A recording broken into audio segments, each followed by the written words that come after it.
আল্লাহর হাবিব বলেন, হুত্তাত আনহু খাতায়াহু ওয়া ইন কানাত মিছলা জাবাদিল বাহর, সমুদ্রের ফেনা পরিমাণ অজস্র গুনাহ যদি আপনার হয়ে যায়, কোটি কোটি গুনাহ করে ফেলেছেন, অজস্র গুনাহ করে ফেলেছেন, আল্লাহর কাছে মনোযোগ দিয়ে যদি পড়তে পারেন 100 বার পড়তে দেরি হবে, যিনি মাফ করতে দেরি করবেন না তিনি কে? এরপরে আমি আপনি যদি প্রতিদিন 100 বার ইস্তেগফার পড়ি, আল্লাহ পাক আপনাকে আমাকে মাফ করে দিবেন। ইস্তেগফারের মাধ্যমে গুনাহগুলো মাফ পাবে। লা হাওলা ওয়ালা কুওয়াতা ইল্লা বিল্লাহিল আলিয়্যিল আযীম। জান্নাতের একটা কানজুন মিন কুনুজিল জান্নাত, জান্নাতের একটা খনি আপনি পেয়ে গেলেন। এইভাবে যদি প্রতিনিয়ত আমল করেন, যিনি আপনাকে আমাকে দামি বানায় দিবেন তিনি কে? আমরা যারা নামাজ পড়ার জন্য আসি, নামাজের ক্ষেত্রে আমরা 10টা ভুল করি। আসতে গিয়ে, নামাজে দাঁড়াতে গিয়ে, নামাজের কার্যাদি সম্পন্ন করতে গিয়ে 10টা ভুল করি। হাতে গোনা এই 10টা ভুল যদি আজকে থেকে আমরা ছেড়ে দেই, আজকে থেকেই নামাজের স্বাদ আপনি পাবেন। খুশু এবং খুদু, নামাজের ভিতরে বিনয় আসবে, মনোযোগ বেড়ে যাবে, ইহসানের দরজায় আপনি উপনীত হবেন। আপনার কাছে মনে হবে আমার মালিক প্রতিনিয়ত আমাকে দেখতেছে, ইবাদতটা সুন্দর করা লাগবে। বলেন আল্লাহু আকবার। 1 নম্বর যে ভুলটা আমরা করি নামাজের ভিতরে, সেটা হচ্ছে আসতে গিয়ে ভুল। আমরা নামাজে আসতে গিয়ে ইকামত হয়ে যাওয়ার পরে আমরা বড্ড তাড়াহুড়া করি যে নামাজে আমাকে প্রথম রাকাতটা পেতে হবে, দৌড়ায় অনেক সময় চলে আসি। নবী আলাইহিস সালাতু ওয়াস সালাম বলছেন, ইযা আদরাকতুমুস সালাহ ফাসাল্লু। নামাজের জন্য যখন আসবেন, যেইভাবে আপনি হাঁটে হেঁটে আসতেছেন, হাঁটার স্পিড বাড়াবেন না, যেভাবে আসতেছেন মোটামুটি একটা লেভেলে আসবেন। ওয়া ইযা ফাতাকুম ফাতিম্মু, যদি কোনো অংশ আপনার ছুটে যায়, ওইটা বাদ দিয়ে যে অংশ আপনি পেয়েছেন সে অংশ ইমামের সাথে পড়বেন, বাকিটা আপনি মাসবুক হিসাবে পরে আদায় করে নেবেন। 1 নম্বর ভুল হচ্ছে তাড়াহুড়া করে দৌড়ে এসে প্রথম রাকাত ধরার কোনো সুযোগ নেই, নিষিদ্ধ এটি। 2 নম্বর যে ভুল করি, প্রথম কাতার বাদ দিয়ে আমরা দ্বিতীয়, তৃতীয়, চতুর্থ কাতারে দাঁড়িয়ে যাই। প্রথম কাতারে এখনো জায়গা খালি আছে, এই খালি জায়গা রেখে দাঁড়ানোর কোনো সুযোগ আমাদের নেই। নবী সাল্লাল্লাহু আলাইহি সাল্লাম সাহাবায়ে কেরামের সামনে বয়ান করতেছেন,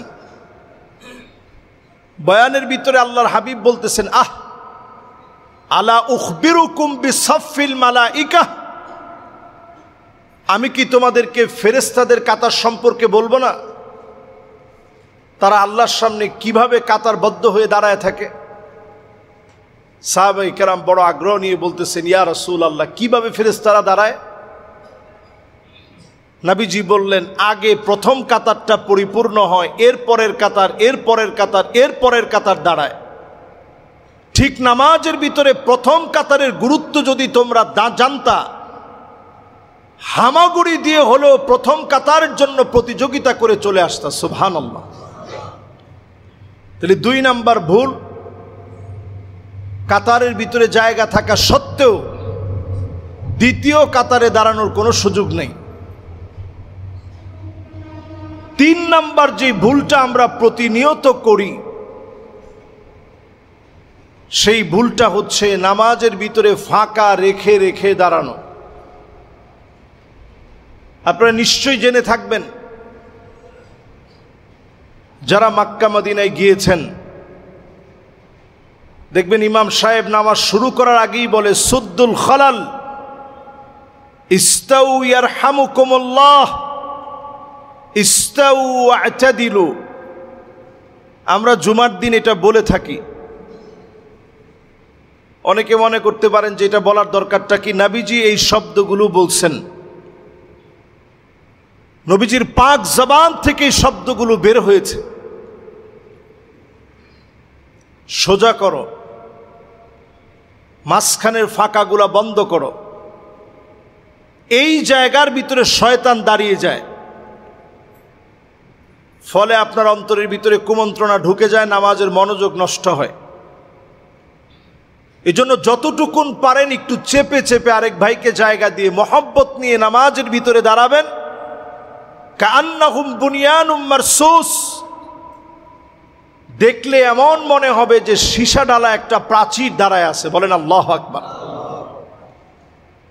তাহলে নামাজের 3টা ভুল গেল। চতুর্থ নাম্বার আরো একটা ভুল আমরা নামাজের ভিতরে আসার পরে করি, সেই ভুলটা হচ্ছে কাতার সোজা না হওয়া। একজনের পা আগে, একজনের পা পরে। দেখবেন এখানে দাগ দেওয়া আছে আমাদের মসজিদে। দাগটাকে যদি আপনি একটু মেপে দাঁড়ান, নামাজের কাতারটা সোজা হয়ে যাবে। নবী আলাইহিস সালাতু ওয়াস সালাম বলেন, সাউ সুফুফাকুম, কাতারটাকে তোমরা সোজা করো। ফাইন্না তাসওয়িয়াতাস সুফুফ মিন তামামিস সালাহ, কারণ নামাজ পরিপূর্ণতা লাভ করবে যদি কাতার সোজা হয়। নামাজ পরিপূর্ণতার একটা অংশ হচ্ছে কাতার সোজা করা। তাহলে এই ভুলটাও এখন আমাদের ভিতরে আছে। কয় নাম্বার গেল? 4 নাম্বার ভুল। 5 নাম্বারে নামাজের ভিতরে আসতে গিয়ে, পড়তে গিয়ে যে ভুলটা করি, প্রথম রাকাত ধরেন আমি পাই নাই, ইমাম সাহেব রুকুতে চলে গেছে, রুকু থেকে উঠে গেছে, আমরা দাঁড়ায় থেকে অপেক্ষা করি যে ইমাম সাহেব এই রাকাত শেষ করে উঠবে, তারপরে আমি ইমাম সাহেবের ইক্তেদা করব। এটা 5 নাম্বার ভুল। যে অবস্থায় আপনি আসছেন, ইমাম সাহেব সেজদায় চলে গেছেন, আপনি আসা মাত্র ইমাম সাহেবের সাথে শামিল হয়ে যান। যদি আপনার জীবনের এটা শেষ সেজদা হয়ে থাকে, আপনি সেজদা দিতে গেছেন, সুবহানা রাব্বিয়াল আলা বলে যখন মালিককে ডাক দিয়েছেন, আল্লাহ পাক ওই অবস্থায় কবুল করে নিলেন। ওই অবস্থার ভিতরে মালিক যদি আপনাকে কবুল করে নেয়, শেষ কথাটা সুবহানা রাব্বিয়াল আলা, অবস্থাটা সেজদা অবনত অবস্থায়, এই 2টা বিষয় যদি মালিক কবুল করে নেন, অবশ্যই যিনি মাফ করে দিতে পারেন তিনি কে? এই জন্য সেজদা অবস্থায় যদি থাকে ইমাম সাহেব, আপনি সেজদায় চলে যাবেন। অপেক্ষা করা দরকার নাই, দাঁড়ায় থাকা দরকার নেই। আল্লাহর কাছে একটা সেজদা এত দামি, আকরাবু মা ইয়াকুনুল আবদ মির রাব্বিহি ওয়া হুয়া সাজিদুন ফাআকসিরুদ দুআ। সেজদায় গেলেই বান্দা আল্লাহর নিকটবর্তী হয়। এই সেজদা অবস্থায় যদি আপনি ইমামকে পেয়ে যান, আপনি সেজদা অবনত হবেন। দাঁড়ায় থেকে অপেক্ষা না, বরং সেজদা অবনত হতে হবে। এটা কয় নাম্বার ভুল? 5 নাম্বার ভুল। 6 নাম্বার যে ভুলটি আমরা করি, সেই ভুলটা হচ্ছে এই 6 নাম্বার ভুলটা আমাদের সমাজের ভিতরে প্রত্যেকেরই আছে, কম বেশি সবাই আমরা করি। নামাজের ভিতরে যখন আপনি দাঁড়ান, দাঁড়ানোর পর যখন ইমাম সাহেব গায়রিল মাগদুবি আলাইহিম ওয়ালাদ-দাল্লিন বলেন, তখন আমরাও আমিন বলবো। কি বলবো? অনেকে তখন ইমাম সাহেবের তেলাওয়াত শুনতেছেন, বলেন না, আমিন বলেন। ফেরেশতাদের সঙ্গে যদি এই আমিন মিলে যায়, আল্লাহ পাক আপনাকে এত দামি বানায় দিবে। ফেরেশতাদের আমিনের সাথে যদি মিলে যায়, আল্লাহ পাক আপনার গুনাহ খাতাগুলোকে মাফ করে দিবে। আল্লাহু আকবার। এজন্য তখন আমিন বলেন। 7 নাম্বার যে ভুলটা আমরা করি, নামাজের ভিতরে আসার পরে যদি 1 রাকাত আমরা না পাই, ধরেন 1 রাকাত আমার কাছ থেকে ছুটে গেছে, 1 রাকাত আমরা পাই নাই। এই 1 রাকাত না পাওয়ার পরে যখন আমার ইমাম সাহেব যখন সালাম ফিরিয়েছে, একদিকে সালাম ফিরানোর পরেই আমরা দ্রুত পরিসরে দ্বিতীয়বার সালাম ফিরানোর আগেই দাঁড়ায় যাই। মনে মনে চিন্তা হচ্ছে যে আমি তো মাসবুক হয়েছি, সুতরাং আমার এখন আর দেরি করা দরকার নাই, আমি আমারটা পূরণ করি। ইমাম সাহেব 2 দিকে সালাম ফিরাবে, তারপরে আপনি উঠবেন, এর আগে আপনি উঠবেন না। ইমাম সাহেবের সালাম শেষে আপনাকে উঠা লাগবে। এটা কয় নাম্বার? 8 নাম্বার ভুল হচ্ছে যখন আমরা তাশাহুদে বসি, আমার তাশাহুদে বসে তাহিয়া অভিবাদন পড়া, আত-তাহিয়াত পড়া আমার জন্য শেষ হয় নাই, ইমাম সাহেবের শেষ হয়ে গেছে, আমিও সঙ্গে সঙ্গে উঠে পড়ি। না, আপনি উঠবেন না। যদি একটু সময় বেশি লাগে, আপনি আগে তাহিয়াটা পড়বেন, তারপরে আপনি উঠবেন। এই জন্য আমরা ইমাম সাহেবরা যারা আছি, ইমাম সাহেবরা আসতেই পড়ে, তাড়াহুড়া করার কোনো সুযোগ নেই।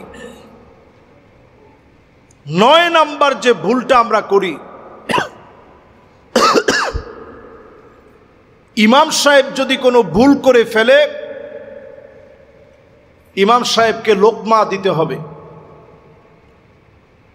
সেই লোকমা দিতে গিয়ে আমরা বলি আল্লাহু আকবার।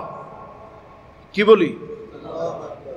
আসলে এই জায়গায় বলতে হবে সুবহানাল্লাহ। বলেন, কি বলতে হবে? সবাই বলেন, কি বলতে হবে?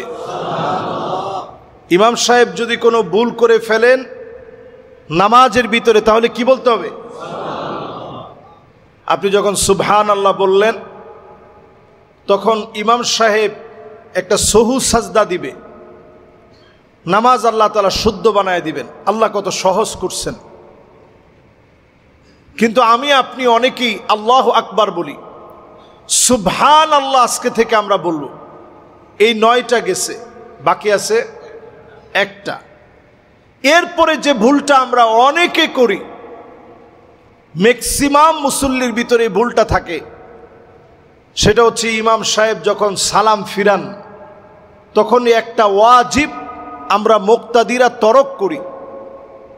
সালাম যখন ফিরানো হয়, 4 ইমাম একমত, সালাম ফিরানোর সময় ইমাম সাহেব যখন সালাম ফিরাচ্ছেন, আসসালামু আলাইকুম ওয়া রাহমাতুল্লাহ, দৃষ্টি থাকবে কাদের দিকে? আপনি সাথে সাথে ইমাম সাহেবের সঙ্গে পড়বেন আসসালামু আলাইকুম ওয়া রাহমাতুল্লাহ। মোটামুটি আমার এখানে যারা মুসল্লিয়ানে কেরাম আছেন অনেকেই পড়েন। আপনারা যদি ছোট্ট আওয়াজেও পড়েন অসুবিধা নেই, হালকা আওয়াজেও পড়েন অসুবিধা নেই, খুব জোরে বলবেন না। কিন্তু একেবারে না পড়ে শুধু সালাম ফিরালে ওয়াজিব তরক হবে। এই ওয়াজিব তরক করলে নামাজের ভিতরে আপনি জানার পরেও নামাজ নষ্ট হবে। এই ভুলটা আমাদের ভিতরে আছে না নাই? এটাকে আপনারা সবাই বুঝছেন? যখন আমরা সালাম ফিরাই, সালাম ফিরানোর ক্ষেত্রে আমাদের নজর থাকবে কাদের দিকে? ইমাম সাহেব যখন উচ্চারণ করেছে আসসালামু আলাইকুম ওয়া রাহমাতুল্লাহ, আপনিও আস্তে করে বলেন আসসালামু আলাইকুম ওয়া রাহমাতুল্লাহ। এই ওয়াজিবটুকুন আদায় করা নামাজের জন্য অত্যন্ত জরুরি। এই 10টি বিষয় যদি নামাজিরা খেয়াল করে, নামাজ শুরু করার আগে যদি ছোট্ট একটা আমল করেন, খুব বড় আমল না, ছোট একটা আমল। আল্লাহর নবী একদিন দেখলেন সাহাবাই কেরামের মধ্যে কেউ একজন এমন কিছু নামাজের আগে, শুরু করার আগে পড়েছে, নবীজি দেখলেন 7 আকাশ খুলে দিয়ে আল্লাহ রাব্বুল আলামিন অজর ধারায় রহমতগুলা নাজিল করে দিয়েছে। সুবহানাল্লাহ। আল্লাহর নবী অবাক হয়ে গেলেন। নামাজের সালাম ফিরিয়ে নবীজি বললেন, তোমাদের ভিতরে কে এমন আছে, এমন কিছু নামাজের ভিতরে তুমি পড়েছ, আল্লাহ পাক তোমার জন্য 7 আকাশের দুয়ার খুলে অজর ধারায় রহমত নাজিল করে দিয়েছে। কেউ হাত তুলে না। একজন সাহাবী হাত তুললেন, ওগো নবীজি, আমি অতিরিক্ত 3টা বাক্য বলেছি, আল্লাহু আকবার কাবীরা ওয়ালহামদুলিল্লাহি কাসীরা ওয়া সুবহানাল্লাহি বুকরাতাও ওয়া আসীলা। আল্লাহু আকবার কাবীরা ওয়ালহামদুলিল্লাহি কাসীরা ওয়া সুবহানাল্লাহি বুকরাতাও ওয়া আসীলা। এই 3টা বাক্য বলেছি। আল্লাহর নবী বললেন, আমি যখনই দেখেছি 7 আকাশের দুয়ার খোলা হয়ে গেছে, অজর ধারায় আল্লাহ পাক রহমত নাজিল করতেছে, আমার বুঝতে বাকি নেই আমার সাহাবীদের মধ্যে এমন কোন একটা আমল হয়েছে যার কারণে মালিক খুশি হয়ে গেছে। ছোট্ট এই আমলটা যদি নামাজ শুরু করার পূর্বে বলতে পারেন, আপনার জন্য 7 আকাশের দুয়ার যিনি খুলে দিবেন তিনি কে? কখন পড়বেন? নামাজ শুরু করার আগে।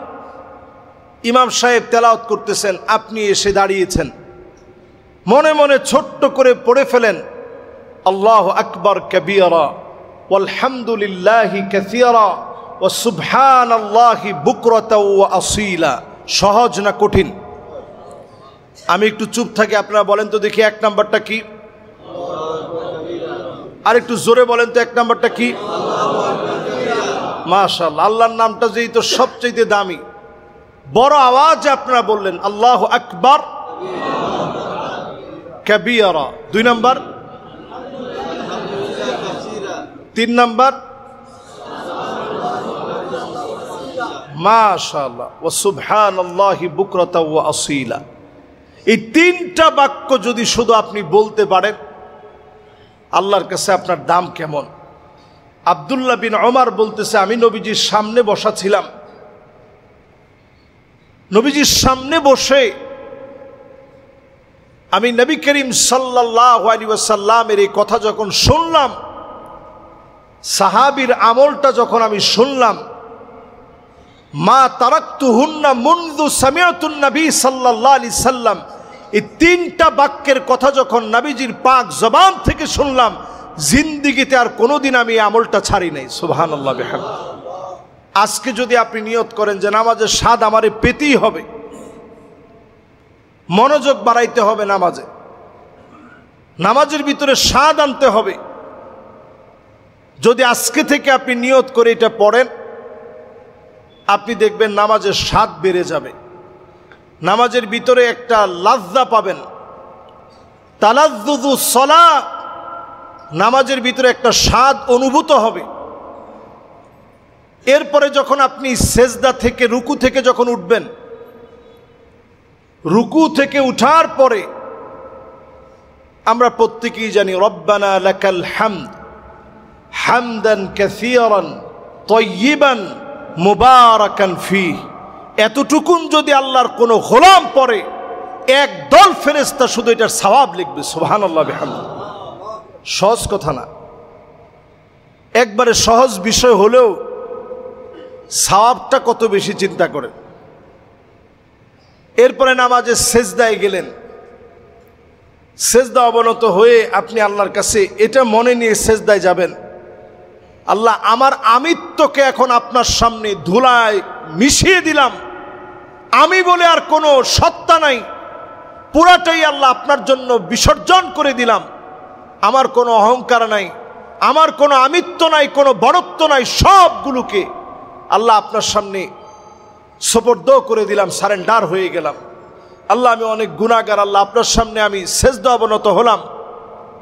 এটা মনে করে যখন আপনি একটা সেজদা দিবেন, সেজদা থেকে উঠার পরে আপনি পড়েন আল্লাহুম্মা গফিরলি ওয়ারহামনি ওয়াহদিনি ওয়াআফিনি ওয়ারযুকনি। মুখস্থ আছে আপনাদের? এটা পড়বেন। ইমাম সাহেব পড়তে যদি একটু দেরি হয় তাইলে আর আপনার কোনো কথা থাকবে না যে ইমাম সাহেবের এত দেরি হয় কেন। এই বিষয়গুলো সাহাবাই কেরাম পড়তেন, আমি আপনি যদি না পড়ি, আমাদের আমল তো এমনিই নাই। এই আমলগুলা যদি আপনি করেন, কি দোয়া পড়ছেন? আল্লাহুম্মা গফিরলি, আল্লাহ আপনি আমারে মাফ করেন, ওয়ারহামনি, আল্লাহ আপনি আমার উপরে রহম করেন, ওয়াহদিনি, আল্লাহ আপনি আমারে হেদায়েত দেন, ওয়াআফিনি, সমস্ত রোগ শোক বালা মুসিবত আল্লাহ আমার কাছ থেকে আপনি মুছে নেন, উঠায় নেন, ওয়ারযুকনি, আল্লাহ আপনি আমাকে রিজিক দান করেন। এই পাঁচটা দোয়া এমন দোয়া, এরপরে আর দোয়া লাগে না, সব চলে আসে। নামাজের এক সেজদা থেকে উঠে আরেক সেজদার মাঝখানে এই দোয়াটা পড়লে আর তেমন কোনো দোয়া লাগে না, সব দোয়া চলে আসে। আল্লাহুম্মা গফিরলি ওয়ারহামনি ওয়াহদিনি ওয়াআফিনি ওয়ারযুকনি। এই পাঁচটা যদি আগে পরে হয় কোনো অসুবিধা নেই। এই পাঁচটা দোয়া আপনি পড়তে শিখেন, সব দোয়া চলে আসে। এরপরে যখন নামাজের ভিতরে দাঁড়াবেন, এমনভাবে নিয়ত করে দাঁড়াবেন, আমরা নিয়ত করি নাওয়াইতু আন উসাল্লি লিল্লাহি তাআলা, এই নিয়ত না, আপনি নিয়ত করে দাঁড়াবেন যে আল্লাহ আজকের নামাজ আমার জীবনের শেষ নামাজ হতে পারে। যদি আমার জীবনের শেষ নামাজ হয়, আল্লাহ সেজদা অবস্থায় আল্লাহ আপনি আমারে নিয়ে নিন। যদি সেজদা দিতে দিতে আপনি চলে যেতে পারেন, আল্লাহর হাবিবের কাছে সাহাবাই কেরাম প্রশ্ন করলেন, নবী কেমনে বুঝবো যে আল্লাহ আমারে অনেক ভালোবাসে? এটা বুঝবো কেমনে? নবী করিম সাল্লাল্লাহু আলাইহি ওয়াসাল্লাম বলছেন, বুঝার জন্য, আল্লাহ যে তোমারে ভালোবাসে এটা বুঝার জন্য, আইয়ুওয়াফিকাহু বিআমালিন সালিহিন ক্বাবলা মাউতিহি, মৃত্যুর আগে আল্লাহ তোমারে কোনো একটা ভালো কাজ করাবে, ওই অবস্থায় আল্লাহ রাব্বুল আলামিন তোমারে মৃত্যু দিবে। বলেন আল্লাহু আকবার। এই জন্য নামাজের ভিতরে আমরা যখনই আসি, যখনই বসি, যখনই নামাজের জন্য দাঁড়াই, প্রত্যেকটা অবস্থায় ওই হাদিসে জিবরিল অনুযায়ী আপনি বারবার চিন্তা করেন, আমি তো আল্লাহরে দেখতে পারি না, কিন্তু আমার আল্লাহ তো আমারে দেখে, আমার মনের খবর জানে, আমার মস্তিষ্কের ভিতরে কি চলতেছে জানে, অন্তরের ভিতরে কি এখন উদয় হয়েছে আল্লাহ রাব্বুল আলামিন জানেন। এটা মনে করে যখন আল্লাহর সামনে দাঁড়াবেন, আপনার নামাজের মনোযোগ ঠিক থাকবে। নামাজ যখন আপনি শেষ করলেন, এবার কিছু তাসবিহ পড়েন। যেমন আমরা দেখবেন জুমা বারেও আয়াতুল কুরসিটা পড়ি। এই আয়াতুল কুরসিটা আপনি শুধু জুমা বারে না, 5 ওয়াক্ত নামাজের পরে যদি আয়াতুল কুরসি আপনি পড়েন, হাবিব আলাইহিস সালাতু ওয়াস সালাম বলেন, যদি কেউ আয়াতুল কুরসি 5 ওয়াক্ত নামাজের পরে পড়ে, মান ক্বারা আয়াতাল কুরসি দুবুরা কুল্লি সালাতিন মাকতুবাতিন লাম ইয়ামনাহু মিন দুখুলিল জান্নাহ ইল্লা আইয়ামুত। কেউ যদি আয়াতুল কুরসি 5 ওয়াক্ত নামাজের পরে পড়ে, ওই সুবহানাল্লাহি ওয়া বিহামদিহি, সবাই বলি সুবহানাল্লাহি ওয়া বিহামদিহি, এতটুকুন যদি 100 বার আল্লাহর কোন গোলাম পড়ে, আল্লাহর হাবিব বলেন হুত্তাত আনহু খাতায়াহু ওয়া ইন কানাত মিছলা জাবাদিল বাহর, সমুদ্রের ফেনা পরিমাণ অজস্র গুনাহ যদি আপনার হয়ে যায়, কোটি কোটি গুনাহ করে ফেলেছেন, অজস্র গুনাহ করে ফেলেছেন, আল্লাহর কাছে মনোযোগ দিয়ে যদি পড়তে পারেন, 100 বার পড়তে দেরি হবে, যিনি মাফ করতে দেরি করবেন না তিনি কে? এরপরে আমি আপনি যদি প্রতিদিন 100 বার ইস্তেগফার পড়ি, আল্লাহ পাক আপনাকে আমাকে মাফ করে দিবেন। ইস্তেগফারের মাধ্যমে গুনাহগুলো মাফ পাবে। লা হাওলা ওয়ালা কুওয়াতা ইল্লা বিল্লাহিল আলিয়্যিল আযীম। জান্নাতের একটা কানজুন মিন কুনুজিল জান্নাত, জান্নাতের একটা খনি আপনি পেয়ে গেলেন। এইভাবে যদি প্রতিনিয়ত আমল করেন, যিনি আপনাকে আমাকে দামি বানায় দিবেন তিনি কে? অধিক পরিমাণে দরুদ শরীফ পড়া, নবীজির শাফাত পাওয়ার জন্য এটা অত্যন্ত জরুরি একটি আমল। 100 বার অন্তত প্রতিদিন দরুদ শরীফ পড়েন।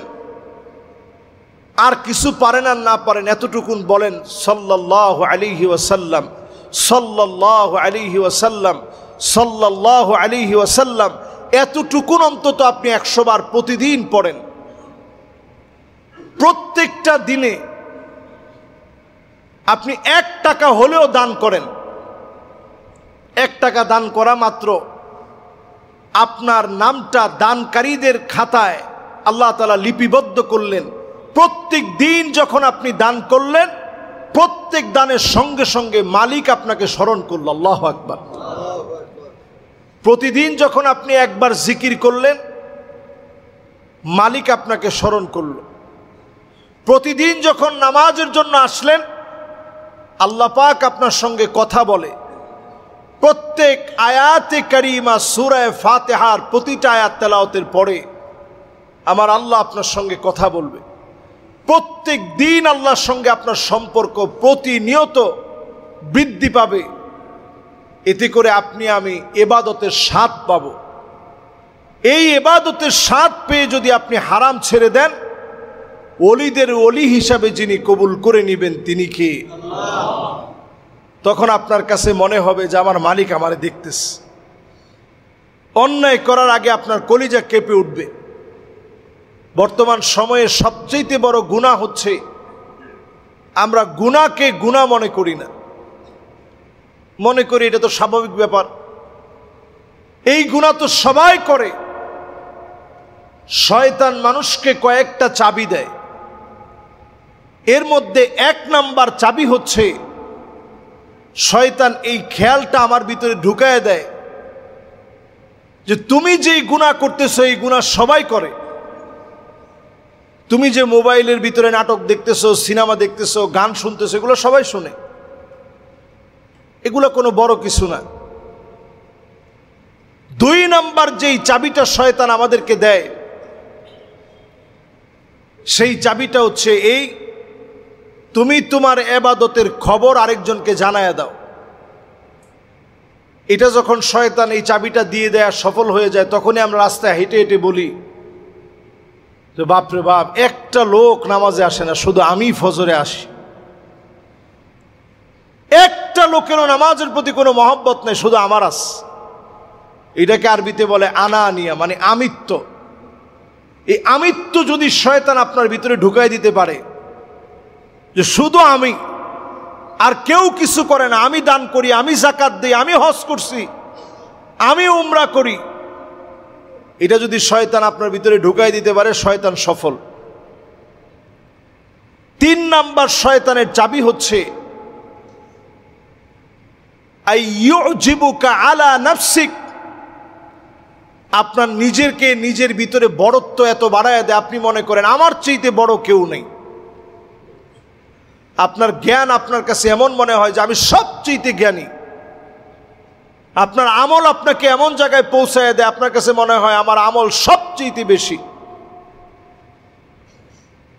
এর দ্বারা আপনার আমল ধ্বংস হয়ে যায়। আজকের এই জুমাতে ইবাদতের স্বাদ, নামাজের ভিতরে যে 10টা ভুল আমরা করে ফেলি, এই 10টা ভুল থেকে সতর্ক হওয়ার লক্ষ্যে যতগুলো কথা বললাম, বিমাশিয়াতিল্লাহি তাআলা ওয়া বিতৌফিকিহি, আল্লাহ পাক আমাদের এই কথাগুলোর উপরে আমল করার তৌফিক দান করুক, পড়েন আমিন। আল্লাহ রাব্বুল আলামিন নামাজের স্বাদ আমাদেরকে দান করুক, পড়েন আমিন। হাযা মা ইনদি ওয়াল ইলমু ইনদাল্লাহ।